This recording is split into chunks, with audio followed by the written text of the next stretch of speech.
have the lead singer here with me, and we're going to talk about his music. Gene Clark, an original member of the Byrds. And I wanted to start off with a Byrds-related question. Okay. Being the one of the writers of the song 8 Miles High, which is one of your bigger hits. Right. And is it true that you really left the Byrds because you were afraid of flying? Well, that's a classic question. First of all, the actual song, let me just quickly run through it. The actual song 8 Miles High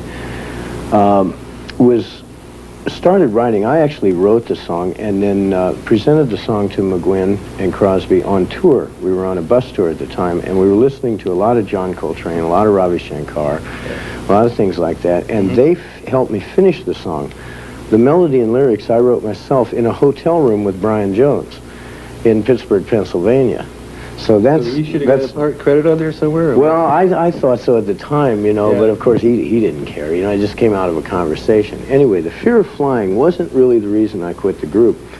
When you're 19, 20 years old, and you start on a fantasy, you're a bunch of kids on the street, and you've got all these things happening to you, and then once you're thrown in the, you know, 2, 3 months, 6 months later, you're hanging out with the Beatles and the Rolling Stones, and there's mob scenes in London, and all this thing's happening to you, can cause you to become a little bit disturbed. Let's say that really the reason for the group breakup was much less the fear of flying than it was the fact that we were too young to handle the amount of success that was thrown at us all at once. Okay. But are you afraid of flying? No, I love it. Oh. I well, love who came up with that one? No, That's what I used to read about. Well, I think that was a good... At the time, at that time, I wasn't as comfortable with flying as I am now. Oh, so it was just sort of blown up. So it was an easy way to make an excuse for the group having some problems at the time. Okay, what about your... I wanted to talk about your influences as a writer and a performer. You seem to have a lot of folk and bluegrass influence, but your ballad style, which is pretty prominent on a lot of your recordings, adds another dimension. I just can you talk about that? That's really hard to pinpoint. I can't really say that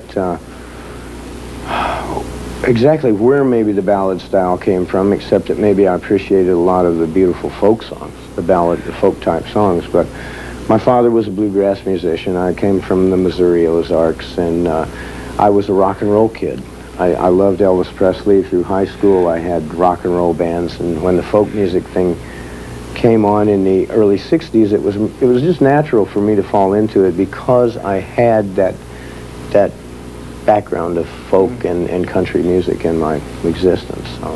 And the band you have now, the Firebirds, even the title is kind of an in-joke there, if you can pick up on it. It's with Michael Clark from Firefall and the Byrds, right.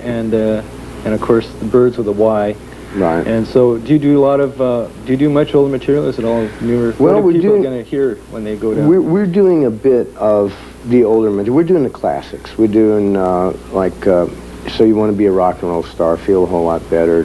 On the new record that I've just got coming out in a couple of months, I did what I've wanted to do for a long time. I recorded a 3-verse version of Tambourine Man, a longer verse version. And it sort of made it, you know, here's the classic, here's the longer length version. Now, any more than 3 verses, of course, I think the song is, what, 5, 6 verses long or something like that. Any more than that would have gotten a little bit long, but we did a 3-verse version. So we do Tambourine Man, we do the new version of it, and, you know, Feel a Whole Lot Better, those things like that. So, am I going to be able to pick your record up in town here? I hope so. We're not finished doing all the negotiations yet, but I do know for sure that if it's not out before Christmas, it will be out right after the first of the year.